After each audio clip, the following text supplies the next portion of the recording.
nosotros hoy y tener a todos los participantes de nuevo en una de las varias actividades que estamos desarrollando en nuestro proyecto Aprender y Enseñar Matemáticas desde Casa. Muchas gracias, Camilo. Gracias, profe. Muy bien, esta conferencia que se realizará el profesor Campo Elías Flores. El profesor Campo Elías es licenciado en Filosofía de la Universidad San Buenaventura. Es especialista en gestión de proyectos informáticos de la Universidad de Pamplona. Es magíster en Filosofía de la Universidad Industrial de Santander, la UIS. Y es doctor en Filosofía de la Universidad Estadual de Campinas, en Brasil. El profesor es investigador junior del Grupo del Conquil en torno de temas relacionados con la educación, la filosofía de la educación matemática y la ciencia. Actualmente es docente de tiempo completo de la Universidad de Pamplona en Norte de Santander, en Colombia. Para todos los asistentes, les recuerdo que esta conferencia tendrá una duración de aproximadamente 30 a 40 minutos y al finalizar tendremos una sesión de preguntas. Entonces, en ese momento, quien tenga alguna tendrá y podrá escribir esta pregunta en el chat, está dispuesto en la parte inferior derecha de sus pantallas. Sin más demora, doy paso a nuestro conferencista, el invitado de hoy, el profesor Campo Elías Flores. Profe, muy buenas tardes y muchísimas gracias por estar con nosotros. Muy buenas tardes para todos. Les agradezco inmensamente la presencia. Antes de iniciar, me gustaría que me confirmaran por audio si están viendo la pantalla. Sí, señor profe, la estamos viendo y también se escucha muy bien. Bueno, muchísimas gracias. No quiero iniciar sin agradecer al profesor Pedro Gómez, al ilustre Camilo, que nos han dado la oportunidad de compartir con ustedes estas reflexiones. Bien, bueno, vamos a iniciar. Voy a iniciar a partir de una sentencia de un personaje conocido por todos los matemáticos, por todos los educadores matemáticos, en donde ustedes saben que David Hilbert, obviamente en el segundo Congreso Internacional de Matemáticos, celebrado en 1900 en París, había propuesto, ¿no?, dos grandes tesis con referencia a la matemática. Él decía en la primera de las tesis que todo problema es resoluble y que no hay cuestiones indecibles en matemática.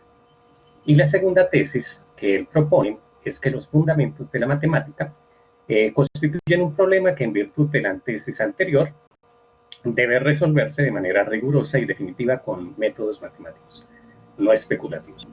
Entonces, una vez adoptados esos dos presupuestos, pensar sobre la matemática no será sino discutir sobre sus fundamentos. Entonces, creo que va a ser la perspectiva de la charla que vamos a trabajar el día de hoy.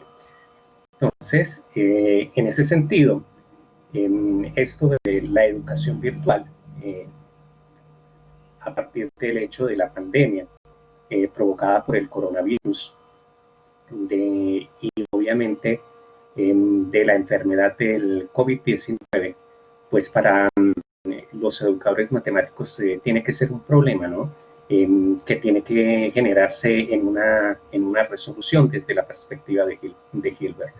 Entonces, de alguna manera, en ese sentido, nosotros estamos obligados a discutir rigurosamente qué sería esto de la educación virtual en estos tiempos de pandemia.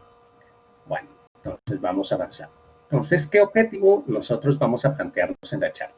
Entonces, vamos a reflexionar de la enseñanza virtual que realizan los educadores matemáticos. Sin embargo, si hay gente que no es educadora matemática en la charla, no se afanen, nosotros también los tenemos en cuenta, específicamente mirando los recursos educativos. Entonces, vamos a pensar un poco esto desde esta perspectiva. ¿Qué preguntas, porque son varias, están en medio de esta charla? Entonces, una de las preguntas que estamos planteando es si estamos educando con solo decir un discurso teórico, ya sea mediado por Zoom, por la plataforma Teams, por el Google Meet, entre muchísimas otras, ¿no? O práctico en los ejercicios de la docencia matemática. Es decir, usted se para, como lo estoy haciendo yo, detrás de un micrófono, detrás de un computador, y usted cree que ese hecho es educar. Porque uno podría llegar a pensar eso, ¿no? Nuestra mentalidad podría llegar a darnos a entender que nos tocó que asumir este modelo de educación virtual y que por el hecho de utilizar, pensemos en Zoom, que es una de las plataformas más mencionadas en la actualidad para la docencia, yo estoy educando con ese hecho, ya sea en matemáticas, ya sea en física, en química, en biología, en las humanidades, no importa en el área que nosotros estemos trabajando, nosotros podríamos llegar a pensar que por el hecho de estar mediados por un aparato, por una plataforma tecnológica, nosotros podríamos estar educando. Entonces ahí está la pregunta, puede que sí, puede que no. Y aún más, uno podría llegar a preguntarse, ¿no? Si un estudiante aprende con solo asistir a la clase de matemática, ¿no? Mediada por X plataforma. Sin embargo, insisto, quiero dejar acá, no quiero dejar acá el hecho de pensar en la matemática, pero también podríamos pensar en cualquier otra área. Esa es la pregunta que nosotros nos tendríamos que hacer cuando estamos haciendo el ejercicio de la educación virtual. Si el estudiante, no por estar detrás de la pantalla y asistir a la clase puntualmente, obligado o en plena libertad, de alguna forma está realmente aprendiendo. Y obviamente lo que conlleva lo que va a conllevar a una problemática, ¿no? Para nosotros en la docencia. Entonces, nosotros podríamos simbolizar esa problemática a partir de esta, no sé, gráfica, de este esquema que tengo en la pantalla. Podríamos pensar, por un lado, en los recursos online. Insisto, imagínese cualquier cantidad de recursos online que usted maneje en su empresa, llámese colegio, llámese universidad, no sé, en donde usted haga ese ejercicio de la docencia. Y por recurso online, insisto, puede ser la plataforma Moodle, puede ser esta plataforma que estamos manejando hoy, que es Blackboard, puede ser la plataforma Zoom, puede ser Google Meet. O sea, ahí caben todos los recursos que usted puede estar pensando. O sea, y estamos pensándolo de manera separada, no de manera unida, porque aunque la palabra es de manera unida, es lo que nosotros estamos encontrando, ¿no? En la web, ¿no? Entonces, esos recursos online. Y por otro lado, ¿no?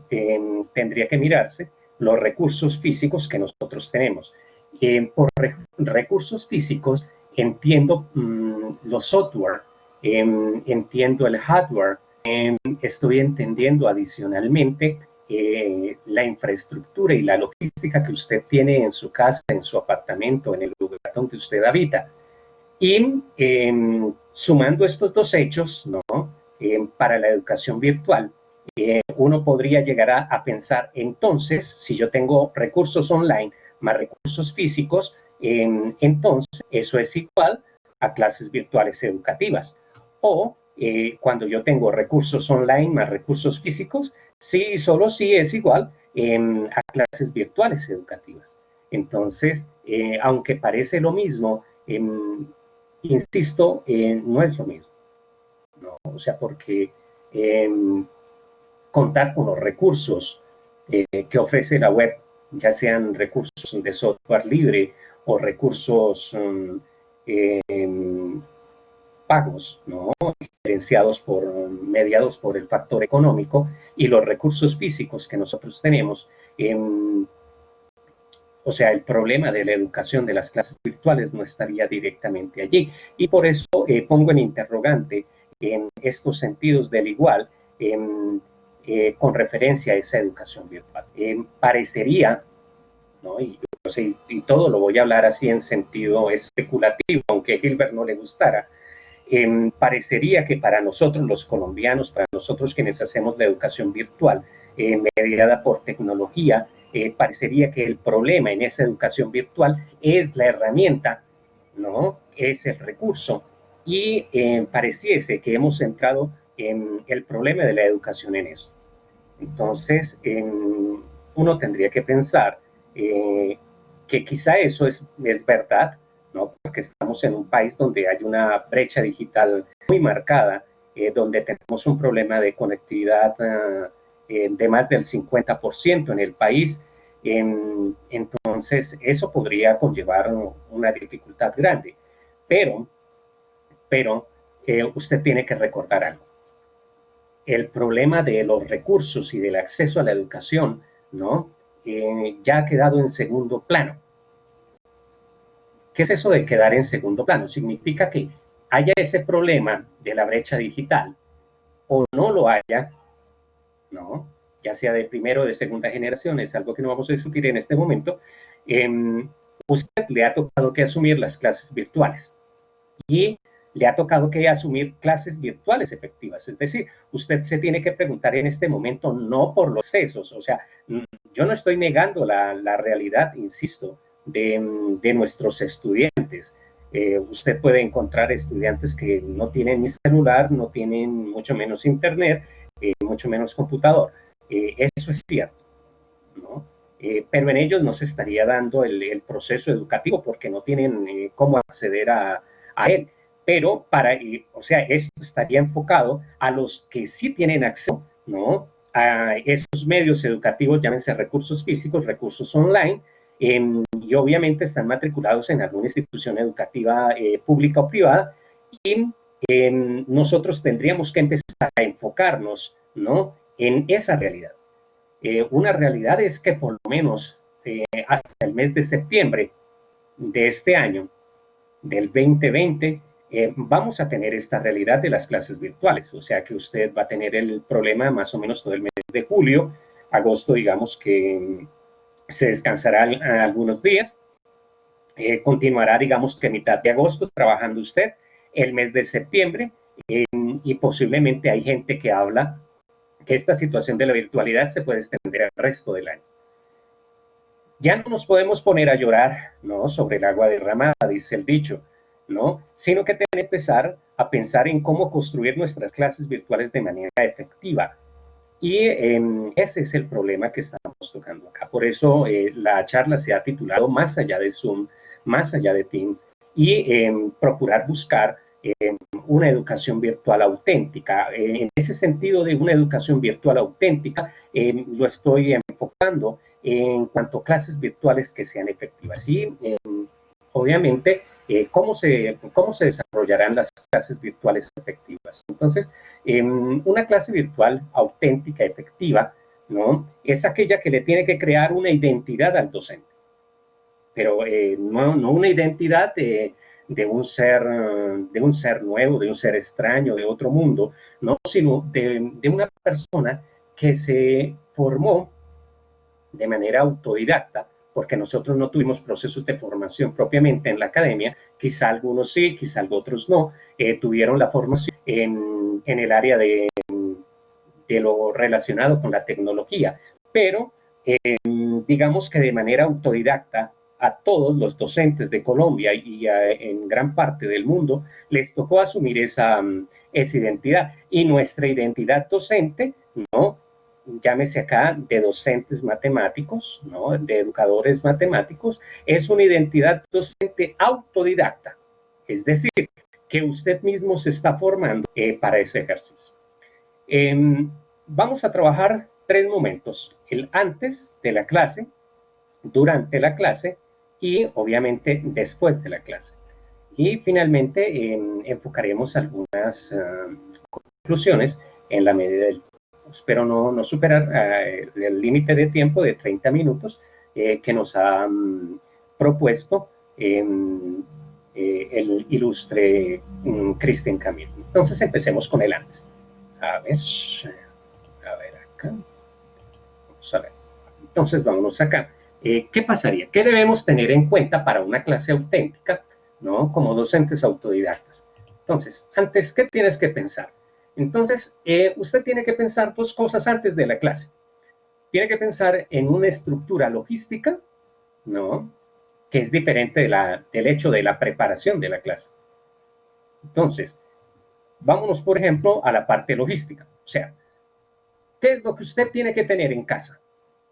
Entonces, yo le voy a ofrecer una serie de preguntas y vaya tomando nota, y si hay alguna que le interesa responder al final de la charla, con gusto. Para eso vamos a estar, pero no voy a responderlas todas, obviamente. Por ejemplo, ¿qué debe tener usted en cuenta en casa antes de iniciar la clase? Entonces, por ejemplo, ¿qué configuración debe tener mi computador? ¿No? O sea, usted tiene un computador y usted no sabe por qué eligió ese computador, quizá porque es el computador que estaba en casa, quizá porque era el que estaba en promoción en Panamericana, en el almacén de Gusto, era porque en el Mac Store, no sé, me facilitaron el crédito para acceder a ese equipo, pero nosotros no pensamos en ningún momento en que debía, por ejemplo, en la logística en casa, nuestro computador tener alguna realidad. O, por ejemplo, miren, otra pregunta. ¿Qué clase de conexión de Internet específicamente debo tener? Entonces, alguno tiene que preguntarse, por ejemplo, si es una conexión Wi-Fi, ¿no? Como nosotros hablamos en español, o si es una conexión por fibra óptica, ¿no? Y la conexión que nosotros elegimos, pues fue la que en casa se asumió, y quizá esa conexión no fue pensada directamente para un servicio de clases virtuales, sino, por ejemplo, para fornecer el servicio de Netflix o, no sé, de otra plataforma de televisión, y tenía otro objetivo, ¿no? Esa conexión que nosotros tenemos en casa, perdón. Entonces, uno tiene que tener en cuenta esto. Y miren, paralelamente en la logística en casa, yo debo pensar lo siguiente: ¿cómo educo a quienes están en medio de la brecha digital o que no tienen acceso a la Internet? Eso es una realidad que usted tiene que preguntarse. Entonces, mire, fuera de que usted está siendo un autodidacta de las matemáticas, tiene que asumir la realidad de que hay gente que no tiene Internet y que está aún matriculada en su curso. Así usted no sepa de ellos desde el comienzo de abril o desde finales de marzo, ¿no? Eso no implica que los estudiantes hayan renunciado. Implica que no tienen cómo comunicarse con usted de manera efectiva, pero ellos están allí. Y las secretarías de educación son conscientes de esto, ¿no? Entonces, fuera de que usted es medio de una diatriba, de una nueva realidad que es la educación virtual, usted tendría que pensar, ¿no?, cómo educar a quienes están en medio de la brecha digital.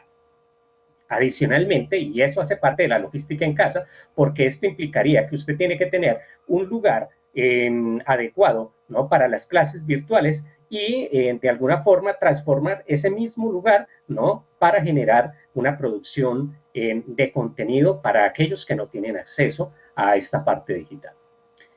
Si no puedo educar a los que viven en medio de la brecha digital, soy un mal educador. Uno puede llegar a preguntarse eso, ¿no? Entonces, vienen las preguntas de corte moral y, obviamente, también vienen las respuestas de corte moral. Adelantando alguna respuesta, no es usted un mal educador, es solo que estamos en un país donde hay grandes diferencias, ¿no?, entre los sectores educativos, ¿no?, entre las clases que manejan los accesos a los medios, ¿no? Está muy marcada acá la diferencia de las personas que tienen cómo educarse de las personas que no tienen cómo educarse.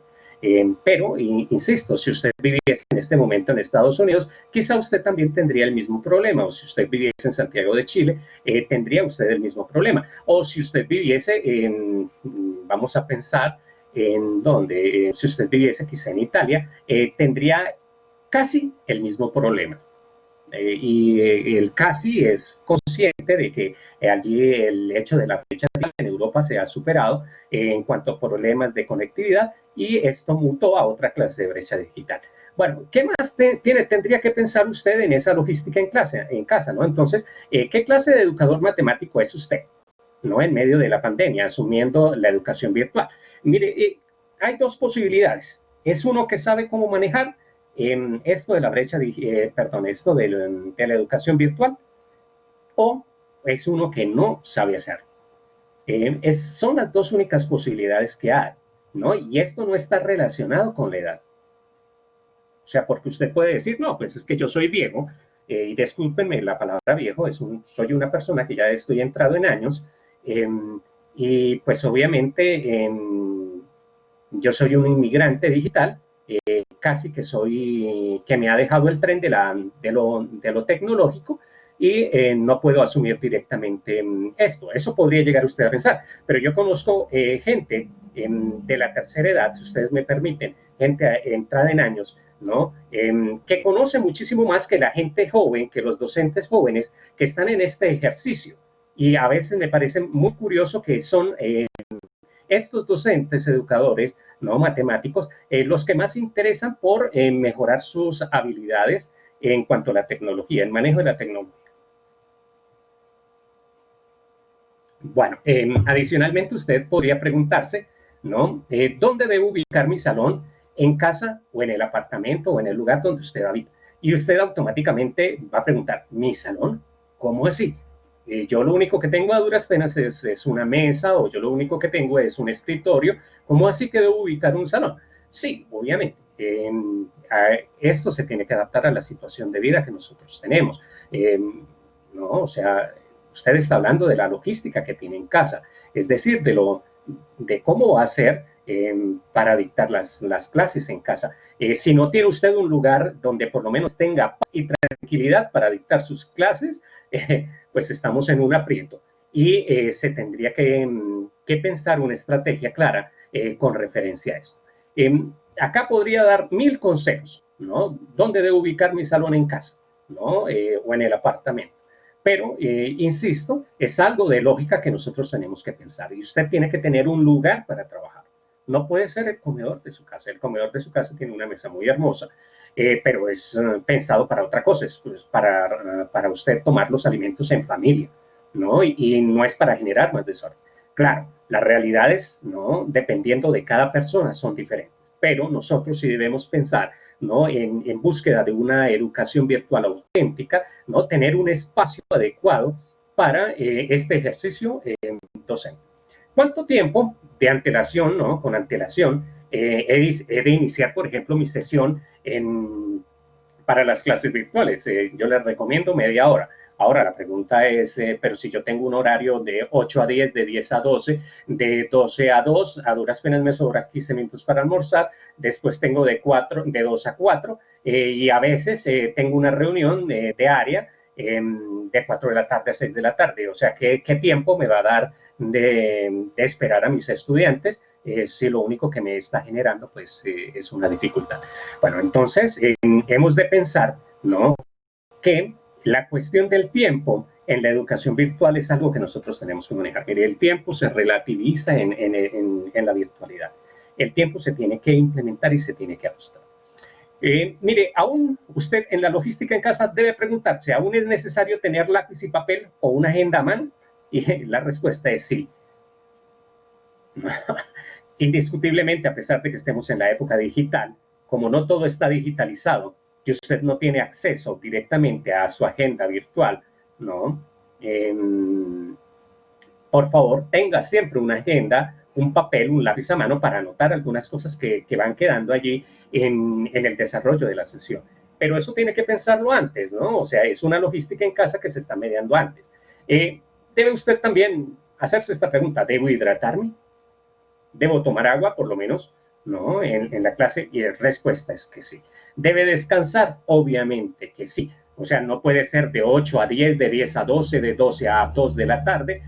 Si usted no toma un descanso, mire, el computador lo cansa, lo mata. Hay estudios que demuestran, ¿no? que estar frente a Zoom o cualquier otra plataforma le va restando a usted energías, ¿no? Y hace ese ejercicio docente muy difícil.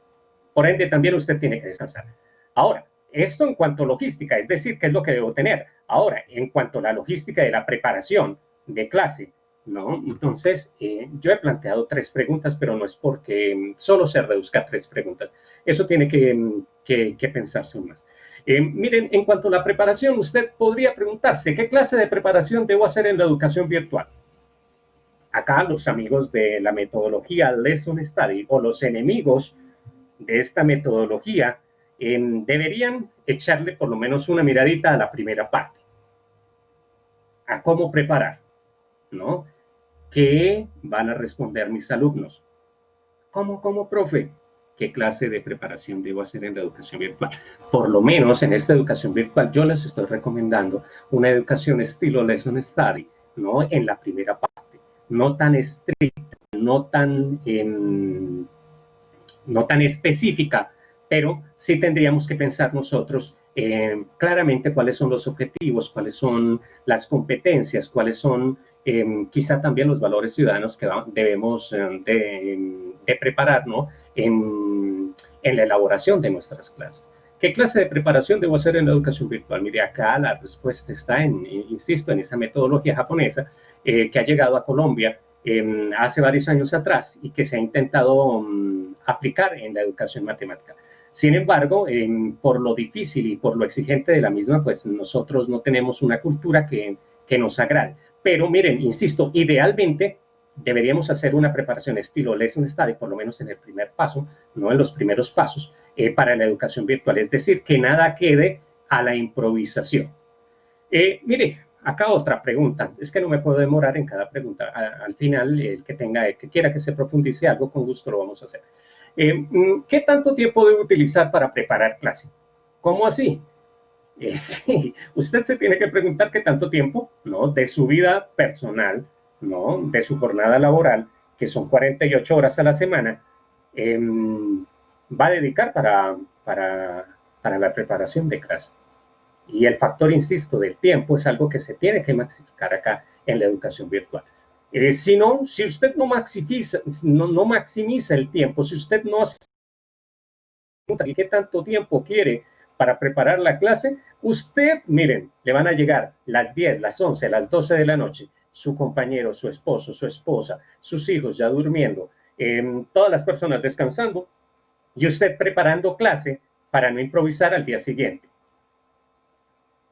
No, y eso tampoco puede ser así. Bueno, vamos a preguntarnos rápidamente, por ejemplo, qué momentos debe tener mi clase virtual, porque esa es una buena pregunta. Y uno puede oprimir un botón de pánico, ¿no? Entrar en pánico cuando le hablan a uno de qué momentos debe tener mi clase virtual. Entonces, esa clase virtual tiene que tener, por ejemplo, en la fase de preparación, que es la que estamos, ¿no? Debe hacerse la pregunta, ¿cuánto va a durar mi clase? Miren, acá nuestro hospedador, que es el profesor Pedro y Cristian Camilo, nos han dicho que tenemos 30 minutos. Posiblemente yo ya veo que no voy a alcanzar a cumplirles con los 30 minutos, espero poder hacerlo, ¿no? Pero si usted dice 30 minutos, por favor, cúmplalo.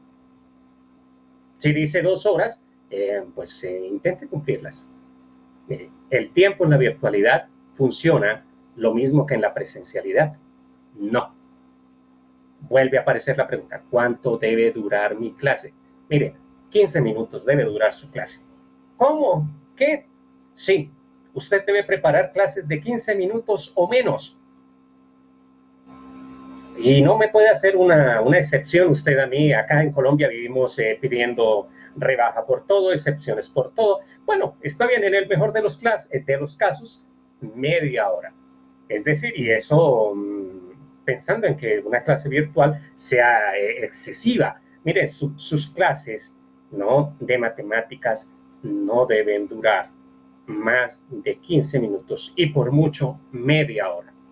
Así tendrás media hora para esperar a los estudiantes y tendrás media hora, si tienes un bloque de 2 horas, ¿no?, para descansar y para alistar el siguiente tema. Insisto, esto más adelante lo podemos repensar, ¿no? ¿Cuánto debe durar mi clase? Miren, insisto, en la educación virtual todo tiene que ser breve, brevísimo, permítanme ese superlativo, ¿no? A más corto, muchísimo mejor, la gente le presta uno más atención. ¿Por qué tiene éxito TikTok? Porque solo puedes grabar 60 segundos, en una hora puedes ver 60 temas y posiblemente puedes aprender más que en otro lugar, pero traigo acá la colación de la plataforma TikTok solo por la categoría de tiempo, no por la categoría de calidad. No. Bueno, debe existir un momento para recordar, miren, en la clase, qué momento debe tener mi clase virtual. Una es saber cuánto va a durar y otra debe tener un momento para recordar lo que se vio en la clase anterior. ¿No?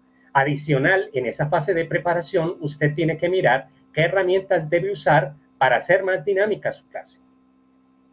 Asimismo, ¿no? Siempre debe usar la misma herramienta y hacer siempre, ¿no? Y hacer siempre lo mismo.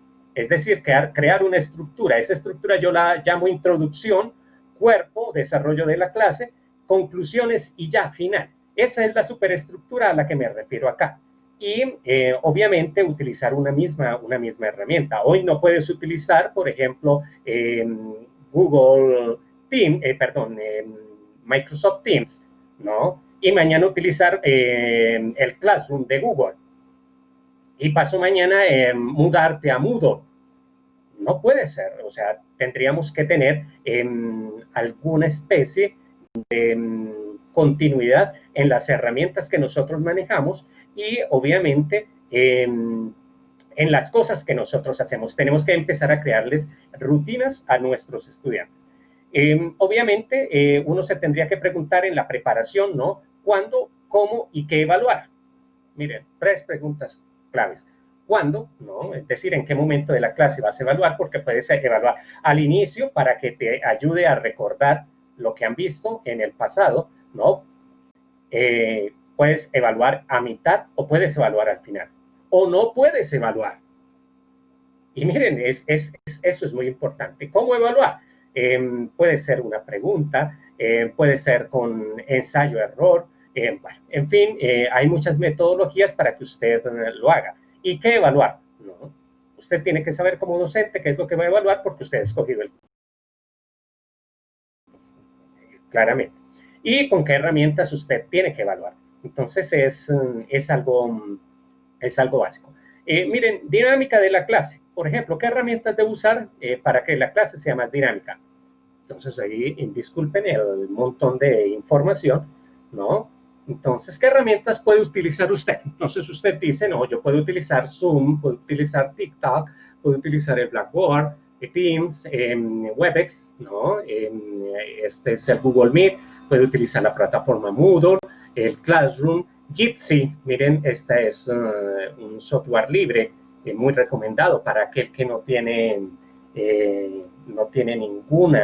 ninguna plataforma que le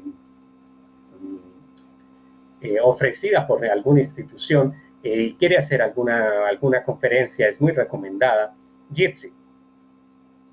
Claro, pero hoy día también está libre, por ejemplo, el Google Meet, Zoom le regala uno cerca de 40 minutos, Webex también le ofrece a usted tiempo gratuito, Teams tiene también la opción, el Blackboard ni se diga, etcétera, ¿no? Entonces, mire, usted tiene acá un mundo, ¿no? Y no es porque sean solamente estas las herramientas para hacer dinámica su clase, sino digamos que las que uno más usa o podría usar son estas herramientas, ¿no? Y entonces usted se pregunta, bueno, ¿qué plataforma sincrónica debo usar? Y también debería preguntarse qué plataforma sincrónica debe usar. Mire, y tiene que pensar, ¿no?, en combinar las dos cosas, educación asincrónica y educación sincrónica. ¿Por qué solo 15 minutos de educación, ¿no?, en una clase?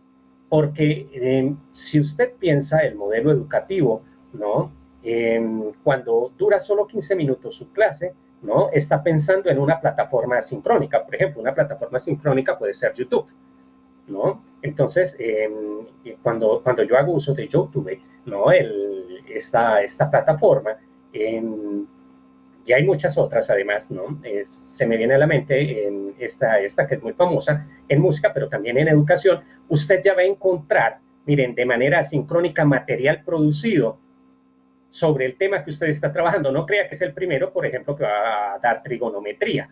No, eso ya lo han dado, ¿no? Durante años. Y YouTube, ¿no? Ya hace años viene almacenando, es un acervo, es una biblioteca de información. Y puede que algunos de esos materiales que están allí le puedan colaborar de manera asincrónica a usted, ¿no? En ese proceso educativo. Por eso la educación sincrónica tiene que ser breve, porque lo asincrónico tiene que aparecer acá. Usted me dice, no, pero es que yo estoy trabajando en un colegio, ¿cómo puede ser eso posible? Pues sí, tenemos que empezar a cambiar nuestra mentalidad. Y en el cambio de mentalidad nosotros tenemos que vislumbrar, ¿no? La educación asincrónica para nuestros estudiantes. Mire, no hay conexiones de internet, ¿no? Que no le generen aún una dificultad. Trabaja 2 horas para que veas cómo se vuelve de lenta, cómo la gente se está durmiendo, cómo no se sabe. No, pero es que yo les hago a mis estudiantes encender la cámara, encender el micrófono, etcétera. Mire, esos son vicios que nosotros tenemos, pero tenemos que acostumbrarnos a que la educación virtual auténticamente tiene que ser asincrónica en el ritmo, en el tiempo y en el modo de los estudiantes, es decir, que se adapte a las situaciones de ellos, no a las situaciones mías. O sea, la situación suya es un horario. Lunes tienes clase de 8 a 10, vas a trabajar de 8 a 10, perdón, de 8 de la mañana a 8 y 25. ¿No? Y el resto de tiempo de esa clase lo vas a utilizar para fornecer actividades de corte asincrónico. Por eso, por ejemplo, una plataforma como Blackboard, como Moodle, como Classroom, son ideales. El mismo Teams, ¿no? Porque usted puede colar información y la puede pegar, ¿no? Si de software libre se trata, yo recomiendo mucho Moodle. No es algo que está en una licencia, que cualquiera podría manejar, cualquier institución, estoy pensando, y cualquier docente podría tener un acceso para aprender. Yo no estoy diciendo que ya lo sepan, ¿no? A empaquetar la información y armar su curso en Moodle. Y lo vas a tener para este semestre que hace falta, que es el 2022, y lo vas a tener para el 2021, y eso va a ser algo que se puede reutilizar. Obviamente, todas estas otras plataformas también lo pueden hacer, pero es algo que no vamos a retomar. Obviamente, usted puede preguntarse cuál es mejor, por qué es Open Access, por qué es software libre, qué modelo de educación estoy siguiendo, ¿no? Esas son partes de la dinámica en clase que usted se tiene que preguntar. Miren, en la educación virtual el problema no es la herramienta, sino el uso que hacemos de ella. Eso lo dice Rincón, Acevedo Rincón, en el 2020. El problema no es la herramienta. El problema no es si tienes Zoom o no tienes Zoom, o si tienes Teams o no lo tienes. El problema, ¿no?, es cómo estamos haciendo uso, ¿no?, de esa herramienta. Yo diría que una hoja es muy buena, y cuando digo yo diría es Campo Elías, ¿no? Diría que una hoja es muy buena herramienta, ¿no?, para dictar una clase virtual, mientras tenga usted una preparación adecuada para transmitir el conocimiento. ¿No? Volvemos acá, estamos en la fase de preparación. Vamos a mirar rápidamente con qué herramientas evaluar, ¿no? Hay muchísimas, pero yo solo les quiero dejar una palabra, ¿no? Tendríamos que pensar en educación, matemáticas, en esto, en gamificación. Yo les sugeriría, miren, hay una herramienta gratuita que se llama Mobite, ¿no? Acá, el Mobite, donde se pueden hacer, y ya están hechos, juegos educativos. Acá, si usted le da clic, lo va a llevar a un juego, pero no tenemos tiempo para esto, pero un juego matemático que ya ha sido preseleccionado, pero si a alguno le interesa, ahorita al final de la presentación, le podemos dar clic y que usted juegue allá y se divierta. Miren, nuestra evaluación tiene que plantearse de alguna forma en la educación virtual de manera diferente de como nosotros lo hacemos en la educación presencial. Y tiene que cambiar el vicio de pronto hacer perder a los estudiantes, o que los estudiantes pierdan, o de alguna manera que ellos se vean enfocados a que pierdan porque no entiende. Si el estudiante pierde porque no entiende, es porque usted es mal docente. Y bueno, y obviamente porque él no ha dado lo que tiene que dar. Pero la responsabilidad está en nosotros. Insisto, cuando nosotros hablamos de cómo evaluar, mi sugerencia es, por ejemplo, esta herramienta que se llama Mobile. La puede ir buscando usted en internet y se puede ir registrando allá. Bueno, vamos acá a pensar atrás. Esto es en cuanto a logística y en cuanto a preparación. Entonces ya alguno se va a espelucar acá y dirá, pero por Dios, hasta ahora va en la primera parte. Bueno, vamos a mirar acá, ¿qué hago durante la clase? Esto es más breve, ¿no? Durante la clase usted tiene que pensar lo siguiente, ¿no?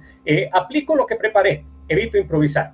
Mire, estas 8 cositas, aplique lo que usted ha preparado, evito improvisar. Si usted hizo una especie de lesson study, una preparación seria, rigurosa, ¿no? Imaginando realmente el tema, ¿no? Evito improvisar y obviamente la educación será efectiva. 2, sea puntual, cumpla lo que diga, ¿no? Eso le dará seriedad y más profesionalismo. Miren, 3, cuide su imagen profesional. 4, miren, o sea, estamos hablando durante la clase. Mire lo que usted tiene que tener en cuenta, su imagen profesional. No puede salir usted despelucado. No puede salir usted, no sé, haciendo otra cosa que no sea la imagen profesional del docente de matemáticas, ¿no? Y mucho menos que lo lleguen a escuchar usted, no sé, en algún contexto, por ejemplo, llamándolo a alguien a que cene. Eso no tendría una cara de presentación.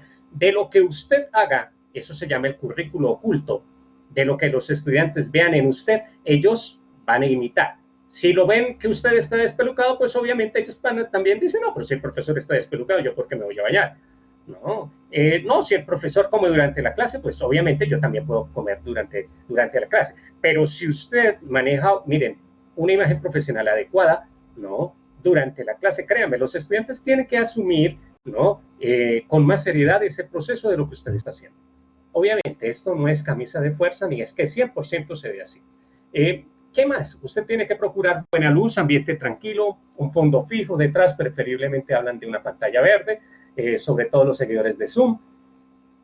Quinto, cree una estructura invariable que no dependa del tiempo, ¿no? Por ejemplo, ¿no? Un saludo, una introducción, un desarrollo, ¿no? La tarea, la evaluación y la despedida. Esa puede ser una estructura de su clase. Cuando hablo de saludo ético, ojo, acá mire, hay un asterisco y me voy a tomar algo de tiempo para explicarlo. Saludo ético es, si usted va a grabar, pregúntele a sus estudiantes, ¿no? Si le dan permiso de grabarlo, de que los grabe a ellos. Acá en Colombia existe, miren, la ley 98 de 2006 y en el artículo 47 dice que está prohibido grabar a menores de edad si ellos no dan su consentimiento. ¿Cómo? Sí, ¿cómo está manejando usted eso? ¿Cómo está manejando usted la parte, ¿no? de la legislación? ¿Qué tal que un papá no diga, no, es que el profesor está utilizando las evidencias, por ejemplo, del trabajo matemático y está mostrando la cara y lo que ve en el hogar mío, en mi hogar, en mi privacidad, y lo está poniendo, por ejemplo, en Instagram, lo está poniendo en Facebook? Entonces, ojo con esta parte ética, porque esta parte ética se transforma en una parte legal. Si quieren, más adelante lo discutimos. Y entonces, ¿qué hago? Debo revisar mis redes sociales. Si usted tiene grabaciones, si no le pidió permiso a sus estudiantes, revíselas, váyase. O sea, deje abierto ahí, vaya a otro lugar y empiece a borrar. Evítese problemas. 7.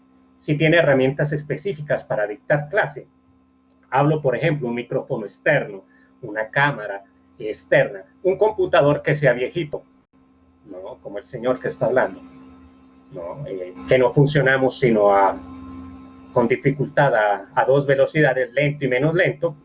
Entonces, conéctese con 15 minutos por lo menos de anticipación, espere a sus estudiantes, que ellos no lo esperen a usted, ¿no? Miren, siempre que usted como docente de matemáticas hable de una cosa, profesionalismo, que ellos no vean que usted está improvisando. Si es posible, ¿no? Y si usted tiene permiso, miren, ético, lee, si es posible y puede, grabe la sesión para que el video se convierta en un elemento asincrónico de educación. No para que muestre en Facebook, no para que muestre en Instagram, no para que muestre en TikTok, no para que muestre en el estado de WhatsApp, ¿no? Sino para que usted produzca una cosa que se llama blended learning, ¿no? Una educación B-learning, hablamos nosotros. Entonces, ojo con esto. O sea, ¿por qué se graba? ¿Por qué se podría grabar? Pues para que se presente la educación asincrónica, ¿no? Para el que no puede conectarse de manera sincrónica. ¿Por qué? Porque la conectividad en Colombia no es muy buena. Ya vamos para el después, pero estar allá, ¿qué hago después de la clase? Miren, lo duro es preparar el antes de clase, ¿no? En medio de la clase ya es más fácil. ¿Y qué hace usted después de clase? Pues después de clase cumple el horario laboral en cuanto a asesorías a sus estudiantes. ¿Cómo fuera de todo ese tiempo que me gasto preparando, tengo que hacerle asesorías a los estudiantes? Sí, sobre todo con los que dicen que no han entendido. Es fácil embolatar a los estudiantes en esta época y no darles asesoría. Pero, por favor, cumple ese horario y asesore a los estudiantes de la mejor manera posible, ¿no? Se debe ofrecer un horario de asesorías a los estudiantes que lo soliciten. Se deben proponer reglas claras para estas asesorías, ¿no? Tampoco pueden ser en cualquier horario. Por eso, póngales horarios. Por ejemplo, miércoles y jueves que tengo un espacio, ¿no? De 1 hora, dígales, mire, los miércoles y los viernes yo tengo para asesorías. Estoy de 8 de la mañana a 10 de la mañana conectado, ya sea por WhatsApp, por correo, por la plataforma de su preferencia, ¿no? Y miren, y si es posible, pida permiso y grabe esas asesorías y después póstelas, llámese en Blackboard, en Teams, en la plataforma que usted quiera, porque esa duda que tiene ese estudiante posiblemente la tiene, pero ese no se atrevió a hablar. Bueno, 2, calificar dando, calificar dando un feedback al estudiante. Nosotros tenemos siempre que darle un feedback al estudiante. Profe, ¿por qué me puso 8 si usted califica de 1 a 10? De 0 a 10, perdón. ¿Por qué me puso 8? ¿Por qué me puso 5? ¿Por qué me puso 4? ¿Por qué me puso 3? ¿No? Pero siempre explíquele al estudiante en la medida de lo posible. Profesor, tengo 400 estudiantes.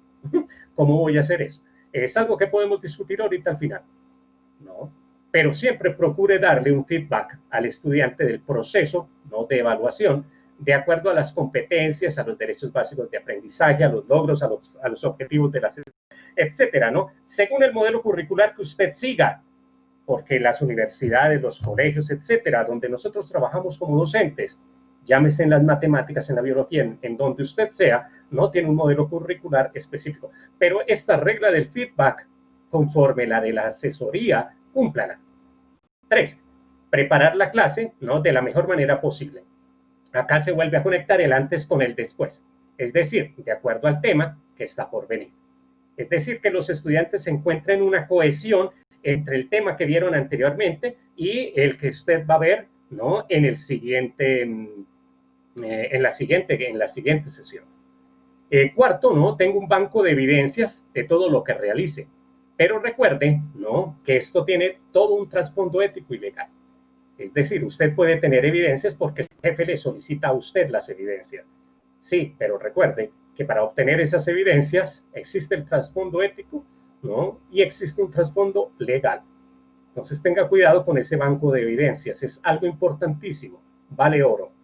5, revise siempre su agenda física, ¿no? Porque les digo, el papel y el lápiz no ha pasado de moda en la educación virtual acá en Colombia en medio de la pandemia. Revise siempre su agenda física, ¿no? Y si maneja, pues, una agenda virtual. ¿Para qué? Porque es que nosotros allá anotamos lo que quedó pendiente. Y eso es lo que usted tiene que hacer después de clase. No he hecho asesorías esta semana, pues hágalas. No he calificado los ejercicios de esta semana, pues califíquelos. 6, miren, este es muy importante. Y muy importante, si pudiese lo pondría en mayúscula, pero me da vergüenza con ustedes gritar más. Descanse y sea parte de la familia a la que usted pertenece. No todo es trabajo. Insisto, cumpla su horario laboral. Si quiere, ahorita al final puede preguntarme sobre las cuestiones laborales y con gusto le diré a qué hace referencia eso de descansar. Pero es importante, como un docente de matemáticas cansado, ¿no? Sufre del síndrome de Burnout. Burnout, así, sea, es un matemático quemado no rinde ni a la familia, ni a la escuela, ni al colegio, ni a la universidad. A ver si termino. Acá vámonos con las conclusiones. Entonces, en las conclusiones he anotado algunas, pueden quedarse muchas por fuera. Entonces, miren, debo preferir herramientas colaborativas e interactivas. Para la preparación de la clase, siempre prefiera lo que es interactivo, lo que es colaborativo. ¿Qué es colaborativo? Por ejemplo, el Word de Google Drive. En las presentaciones de PowerPoint del Drive. Si usted maneja los productos de la plataforma del G Suite de Google. Pero si usted no maneja estos, hay otros que están libres y que no están ligados para nada con Google. Por ejemplo, está la plataforma Idruo, ¿no? Idru es un tablero virtual, ¿no? Muy parecido a Jamboard, que es muy conocido. Siempre prefiera las actividades de los estudiantes, pueden moverse y no estar como estatuas de sal detrás de la pantalla. 7. ¿Debo superar los vicios de la educación presencial? No me pregunte cuáles son los vicios de la educación presencial, pero podríamos llegar a discutirlos. Piense cuáles son sus vicios como educador matemático. ¿Cuáles son sus vicios? Todos tenemos vicios en la educación, ¿no? Yo, por ejemplo, tengo el vicio de ser regañón, ¿no? Entonces dice uno, sí, se le nota. Pero no, o sea, nuestros vicios es para corregirlos, ¿no? Es para superarlos, no para quedarnos en ellos. Debo preparar muy bien lo que quiero decir. Insisto, esto no podemos improvisar. Debo tener conciencia del tiempo para educar, calificar, retroalimentar y tener una vida personal. ¿Cómo? Eduque, califique, retroalimente y tenga una vida personal. Uf, difícil. Debe pedir permisos y consentimientos informados para recabar evidencias, la parte ética y legal. Debe tener una logística en el hogar para la educación virtual suscitada por la pandemia. Y las anteriores diapositivas, miren, no garantizan que usted o yo hubiéramos encontrado la auténtica educación virtual, ¿no? Lo cual dudo que exista en estos momentos, obviamente, ya que es un proceso constante de mejoramiento. Es decir, un docente inquieto, ¿no? Autodidacta, por eso lo planteé al comienzo así, autodidacta, ese será el que está en el camino de una educación virtual auténtica, lo cual conforma la identidad de un educador matemático siempre dispuesto, ¿no? A aprender y a ser mejor cada día con la herramienta que tiene. Entonces, hasta allí estaríamos. Y una última reflexión, esto ya no hace parte de la presentación propiamente. Entonces, usted puede preguntarse, bueno, ¿y qué viene después de que esto se termine? ¿El mundo ya no volverá a ser como antes? No. Es una pregunta que está rondando en el medio y que nos afecta a nosotros. Miren, lo más probable es que el mundo vuelva a ser, ¿no?, como antes. ¿Por qué? Porque no hemos superado la brecha digital. ¿Por qué? Porque no tenemos las condiciones necesarias para que la educación virtual, como nosotros la soñamos, se dé. Entonces, no se afane si el mundo no vuelve a ser como antes, a no ser que algún cataclismo y alguna cosa escatológica suceda, el mundo volverá a ser como antes y usted volverá a las aulas. Pero parte de los vicios que usted tenga y adquiere en la educación virtual, ¿no?, será algo que usted tendrá que transformar o aplicar a la educación presencial. Mire, después de la educación virtual, ¿no?, viene otra vez la educación presencial. Esto no es in eternum. No es in eternum. Esto no es para siempre. ¿No? Esto solo es mientras la pandemia. Mire, hay mucha gente que cree que el 1 de agosto otra vez nos va a tocar que ponernos enfrente de las aulas. Y usted le va a tocar que asumir cosas que se asumieron en la virtualidad para asumirlas en la presencial. Si ese es el sentido de que el mundo no volverá a ser como antes, todo bien, pero no vaya a pensar más allá de eso, por favor. Porque hay que estar pensando, poniendo esto de manera escatológica y está deformando nuestro pensamiento. Agradecimientos, obviamente, al ilustre Cristian Camilo López de la Universidad de los Andes por apostar a mi favor, es decir, por darme la oportunidad de hablarles a ustedes. Agradecer a Jenny Patricia Acevedo, no docente de la Universidad del Norte, quien Me ha dado innumerables consejos, ¿no?, sobre el material que podría interesarle a un educador matemático. Y obviamente a ustedes, a cada uno de los asistentes a la charla, por la paciencia de escuchar. Una corta biografía de donde he intentado retomar experiencias para poderles compartir a ustedes. Bueno, señores, muchísimas gracias. Profe Campo Elías, muchísimas gracias. En verdad, fue un gusto escuchar su charla. En este momento damos cierre a la conferencia y abrimos la sesión de preguntas. Entonces, en este momento, quien tenga alguna pregunta podrá escribirla en el chat. Ya el chat está disponible. Bueno, Profe, en este momento ya le están escribiendo preguntas en el chat. Bueno, entonces voy a intentar responder. No sé muy bien manejar acá el medio, pero voy a intentar. Entonces, qué bien, nos están saludando desde Panamá. Un cordial saludo a la familia panameña, a Yaritza. Muchas gracias por reportarse. Después, Marta nos dice, buenas tardes, para agradecer y felicitar. Gracias, Marta, muy amable. Mi pregunta es, ¿de qué forma una clase corta como esta, como esta, estoy por acá, se puede lograr una clase dinámica pero nutritiva? Miren, Marta, muchas gracias por la pregunta, me parece importante. Miren, el problema del tiempo. Usted tiene actualmente el problema del tiempo. Mire, yo no cumplí con los 30 minutos que me dieron, excúsenme. Pero una clase corta, ¿no?, es la clase que se ha preparado. Entonces, uno tiene que tener lo siguiente, mire, tiene que tener una cosa que se llama flexibilidad. Miren, en 15 minutos, ¿qué puede hacer usted como docente de matemáticas? Motive a los estudiantes con referencia al tema.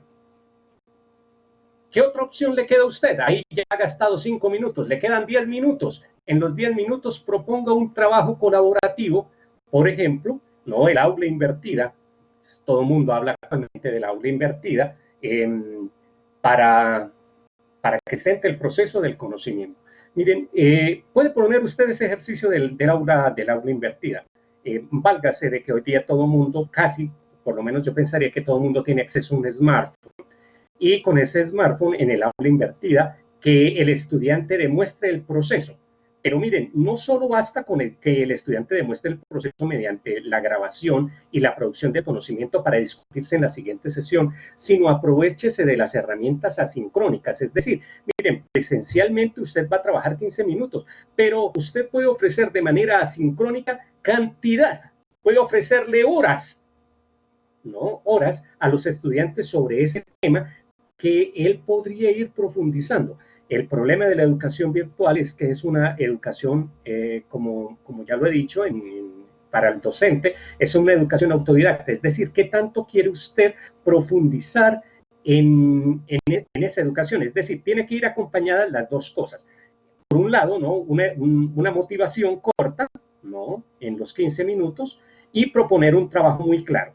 Y obviamente ese trabajo que privilegie las herramientas colaborativas. Y esas herramientas colaborativas, fortalezcalas con material asincrónico que ya está producido, porque usted como docente ya no tiene más tiempo, es decir, el día tiene 24 horas, ¿no?, y usted no tiene más tiempo para ponerse a preparar más cosas de las que ha hecho. Entonces, tendría que empezar a combinar estos dos elementos, lo sincrónico y lo asincrónico. No sé hasta qué punto puedo responderle la pregunta, Marta, pero me parece muy, muy importante. Agradece, muchas gracias. Gary, profe, mucho más interesante y informativa su exposición. Bueno, a usted, muchas gracias. De nada, Jenny.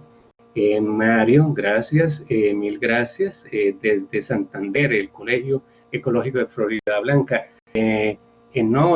Un gran abrazo a la gente de Santander. Espero que todos estén muy bien y que algo de esto se pueda recoger allí. Desde Tunja, muchas gracias, Sony. Igualmente, espero que el frío no esté muy fuerte. Cuídense en estos días. Paola, Facebook, Natalia Valderrama, profe Flores, ¿qué aspectos considera deberíamos evaluar en las clases online para asegurar el aprendizaje? Mire, me gusta mucho lo que está preguntando Natalia, o Paola, no sé, están allí en el Facebook.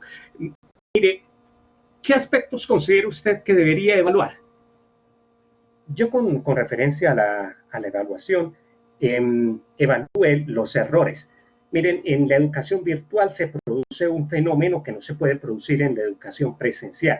En la educación presencial, por ejemplo, usted lanza un quiz, una evaluación periódica.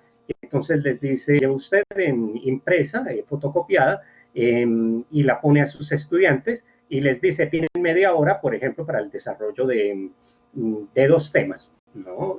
Usted, por ejemplo, está trabajando, no sé, funciones de primer grado, funciones de segundo grado, pone un par de ejercicios y les dice, tienen media hora para hacerlos, y a la media hora los estudiantes se levantan, ¿no? Porque usted ha dicho, el tiempo no da más, y usted recoge las hojas y en su casa usted empieza a revisar los problemas, ¿no? Y empieza a dar su calificación. Ese es el proceso normal de evaluación. Ahora, ¿qué sucede en la educación virtual? Miren, en la educación virtual usted tiene que acostumbrarse a una metodología que se llama ganar-ganar a partir del perder.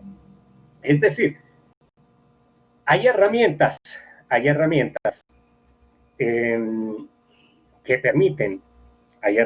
que permiten que el estudiante pueda presentar una evaluación 1, 2, 3, 4, 5 veces, 6 veces, y que quede la calificación más alta. ¿Qué significa esto? Entonces, que usted está jugando con la metodología del error, es decir, el estudiante está, ¿no? En la medida en que usted le da la segunda oportunidad, una tercera oportunidad, una cuarta oportunidad para presentar una misma evaluación, llámese taller, quiz, parcial, lo que usted quiera, ¿no? En la medida en que puede hacer 1, 2 y 3 veces, el estudiante va, miren, aprendiendo de manera él mismo, de manera autodidacta, y se va explicando, ¿no? Los procesos que de pronto no pudo entender. Es decir, claro, esto es algo más complejo, ¿no? Porque dependiendo de cada tema, usted tendría que empezar a planear las estrategias de evaluación. Pero quiero decirles eso todo a partir de la pregunta que hace Natalia Valderrama con referencia a esto. Mire, válgase del error y cambie la manera de evaluar. No haga que sus estudiantes pierdan y se queden con lo perdido. Dele a sus estudiantes la posibilidad de que presenten la evaluación 1, 2, 3, 4 y si puede usted 5 y 6 veces. Esa será la metodología ganar-ganar, ¿no? Pero eso solo lo puede hacer usted, ¿no? Cuando media esa evaluación por una herramienta, por ejemplo, como Mobile, ¿no? Como Quizzes, hay cantidad de herramientas. Ahorita al final les voy a mostrar un par de herramientas, una miscelánea de herramientas bastante grande para quienes quieran fortalecer ese proceso educativo. Si me permiten un instante, permítanme un instante, voy a facilitarles unos links. Acá les voy a hacer llegar unos links. Miren, al final les estoy haciendo llegar. Después, no sé si se puede. Sí, porque no hay ningún problema. Lo que pasa es que no estamos viendo la pantalla. No sé si el profe quería compartir la pantalla porque no la estamos viendo. Pero, no estoy queriendo compartir la pantalla, solamente quiero enviarles los links para que el que esté interesado, pueda conocer una cantidad de herramientas. Hay por lo menos 150 herramientas donde usted puede encontrar apoyo, ¿no? Para la educación. Al final dejo una de las que más me gusta, que es una publicación de la profesora Acevedo,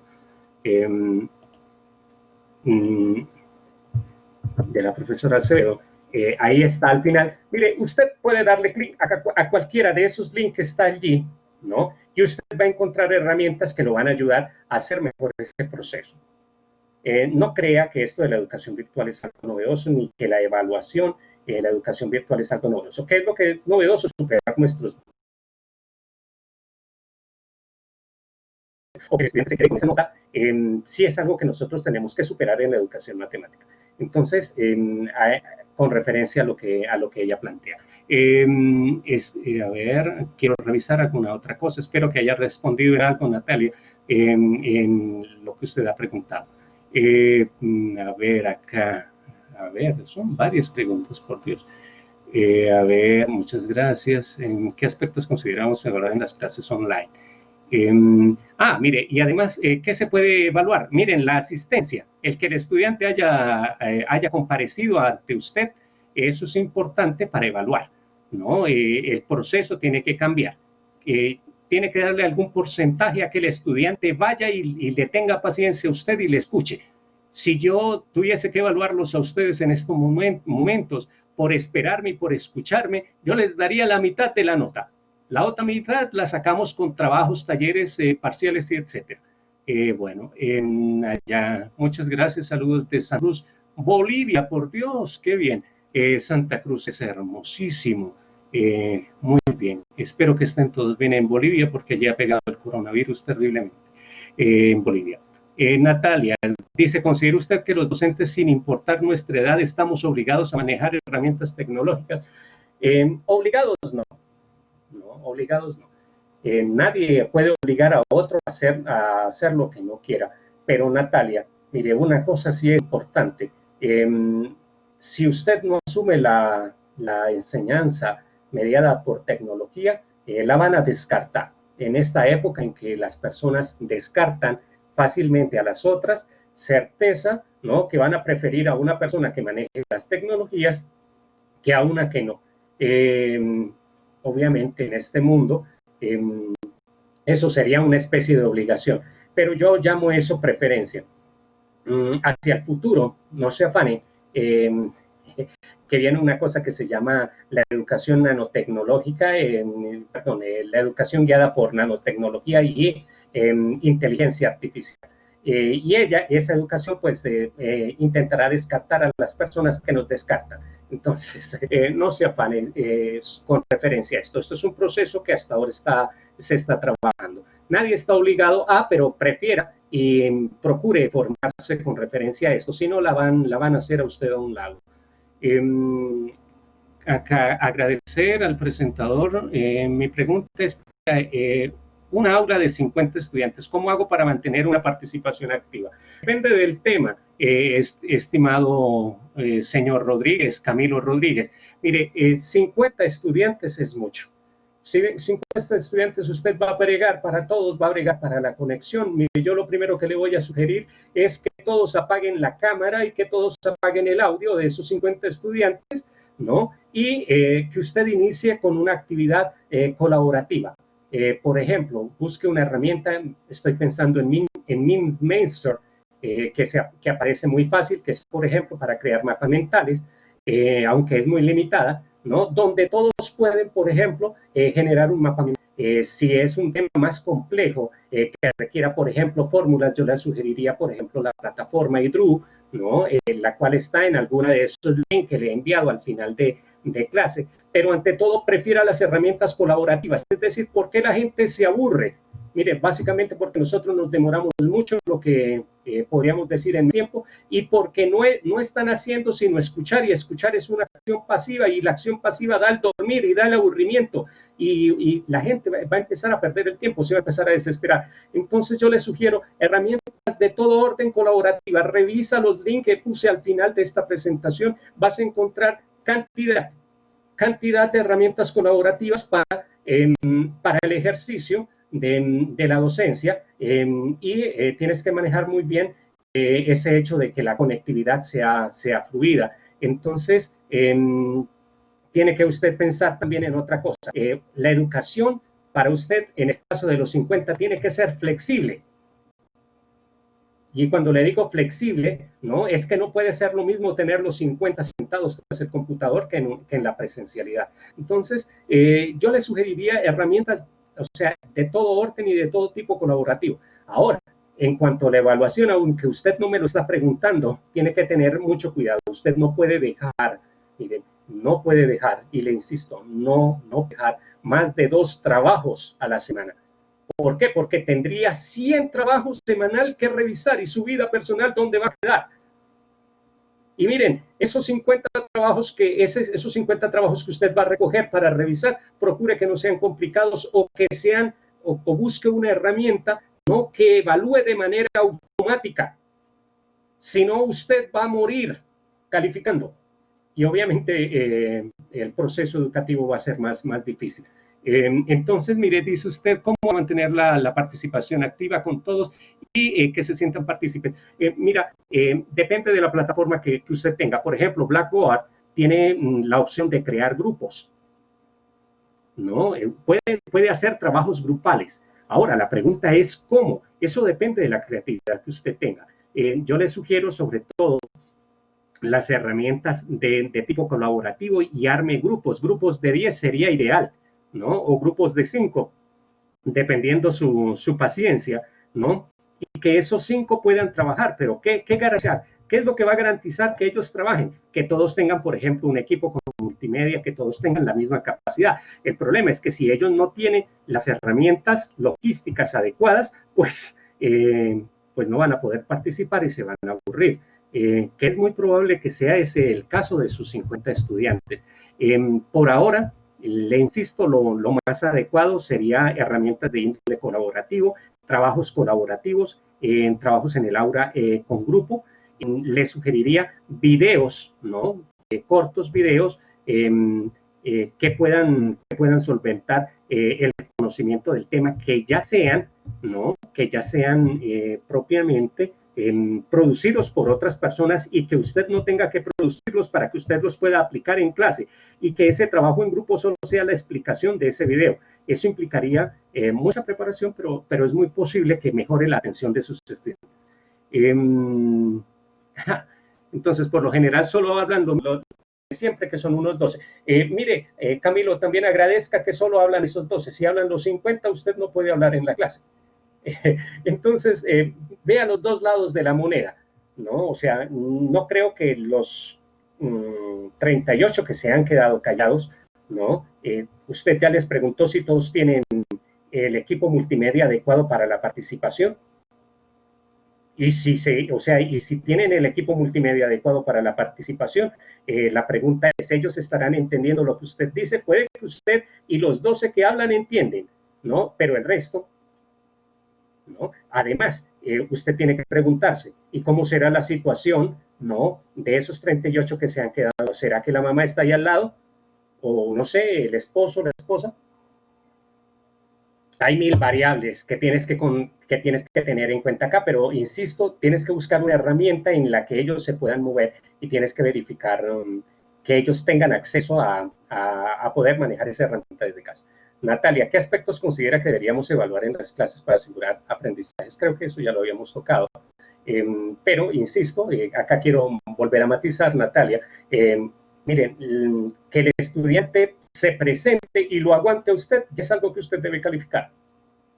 Si la calificación tiene que ser formativa e integral en las matemáticas, ¿no? Usted debe darle algún valor y algún porcentaje a la presencia.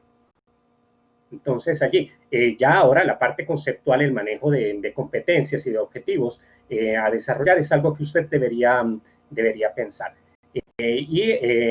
Verifique, ¿no?, hasta qué punto podría usted cambiar esa manera de pensar sobre el perder, ¿no? Puede que perder sea una manera para que ellos aprendan, ¿no?, siempre y cuando usted encuentre la herramienta adecuada para esto. Ana, muchas gracias. Saludos desde Ecuador, muchas gracias. Carla, muchas gracias, son muy buenos consejos en educación a usted. Grace, buenas tardes, un saludo desde Quito, un cordial saludo desde Quito. Buenas tardes, saludos desde Salcedo, desde Colombia, muchas gracias por los saludos para todos. Muy amable por reforzar los tips. Sí, muchas gracias, un cordial saludo desde acá para Marta. Gina, ¿cómo hago para tener recomendaciones y compartirlas con mis compañeros de trabajo? No sé, le puedes escribir a Cristina Cristian Camilo, con gusto. Y buscamos la manera en que obtengas la presentación, si es lo que te interesa, Gina, o si necesitas algo más específico, con gusto, lo podríamos buscar la manera en que llegue esta información hacia ti. Hay muchas páginas ya diseñadas, como las han visto al final, en donde yo no tendría que hablar de nada novedoso, sino simplemente ubicar cuál es su inquietud para hacérsela llegar. Acá Jacqueline, saludos desde Ecuador, desde Loja, muchas gracias a usted. Walter, saludos desde Ecuador, qué bien, qué bueno tener acá a los amigos de Ecuador. Pregunta Natalia, ¿considera usted que todos los profesores deben tener conocimientos y habilidades? Ya lo habíamos pensado. ¿Cómo entran a participar en esta responsabilidad las demás instancias del sector educativo?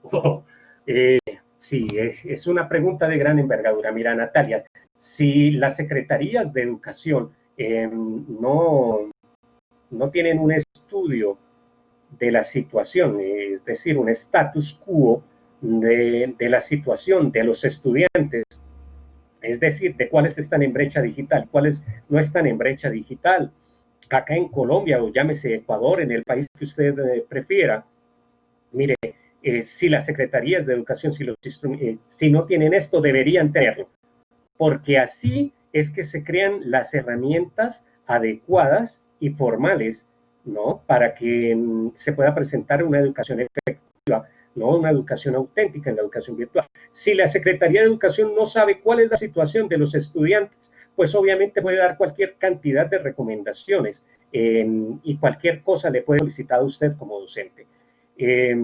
Si la Secretaría no lo hizo, háganlo ustedes como colegio, reúnanse con el rector, digan al rector, venga, vamos a averiguar si es que los estudiantes tienen conexión a internet, si no tienen, en qué situaciones están, cuántos estudiantes, mire, cuántas personas estudian en la casa, si todos tienen acceso al mismo equipo, cuántos computadores hay, o sea, hay tantas variables, ¿no?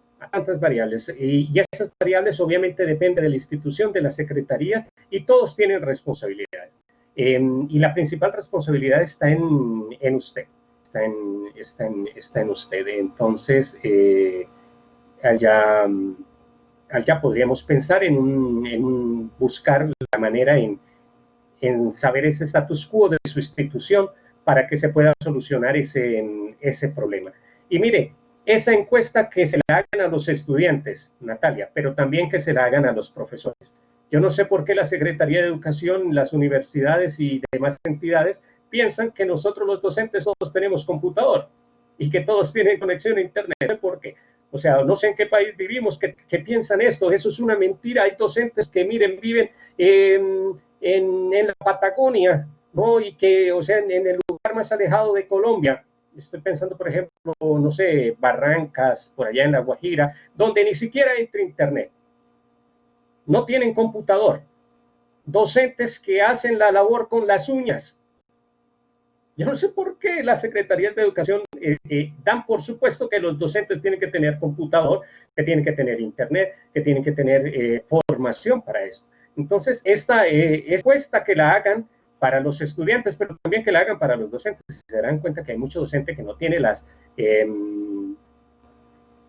tiene la infraestructura para asumir esto de la educación virtual. Y sin embargo, mire, los docentes lo hicieron. Y eso es un aplauso muy grande para el ejercicio de los docentes, que de la nada sacaron la infraestructura para la educación en Colombia. Desde Magdalena, qué rico, espero que estén muy bien allí en Magdalena. Profe. Acá. Tengo, no sé, un montón de preguntas y yo hasta ahora voy allá. Sí, Tú me dices, Camilo. Gracias, profe, de acuerdo. Ya por cuestiones de tiempo y organización, vamos a cerrar la sesión de preguntas. Entonces, profe, sí, si usted desea, puede compartir por medio del chat su correo electrónico. De pronto también, pues... Claro que sí, mire, si hay alguno que necesita alguna cosa con gusto, les atiendo por acá, por el correo electrónico. El correo electrónico para las personas que de pronto lo deseen contactar, pero también les informo que esta sesión pues es grabada y estará disponible a partir de la próxima semana en la página de una empresa docente. Por ahora, antes de darle paso al profe Pedro, agradecerles a todas las personas que asistieron a esta conferencia desde distintas partes de Latinoamérica. Es muy importante pues que digan el lugar para que hagan lo que el profe está haciendo, que después mandar saludos para pues todos somos una comunidad, entonces pues gracias por compartir el lugar de donde están. También agradecemos a las personas que estuvieron por Facebook, ya que la conferencia también fue transmitida por Facebook, entonces alrededor de 20 personas estaban allí y realizaron algunas preguntas. La profe Paola estaba compartiendo dichas preguntas. Profe, ya con esto cerramos pues la conferencia, cerramos la sesión de preguntas. Le agradecemos a usted muchísimo por compartir con nosotros, por estar compartiendo desde su gran experiencia y gran conocimiento, y pues gracias a los asistentes. Para cerrar, voy a dar paso al profe Pedro Gómez, director de una empresa docente, quien les va a compartir un poco más sobre las diferentes actividades que tenemos en una empresa docente. Profe Pedro. Muchas gracias, Camilo. Muchas gracias, profesor Flores Pavón. Ha sido muy informativa su conferencia y particularmente muy interesante desde el punto de vista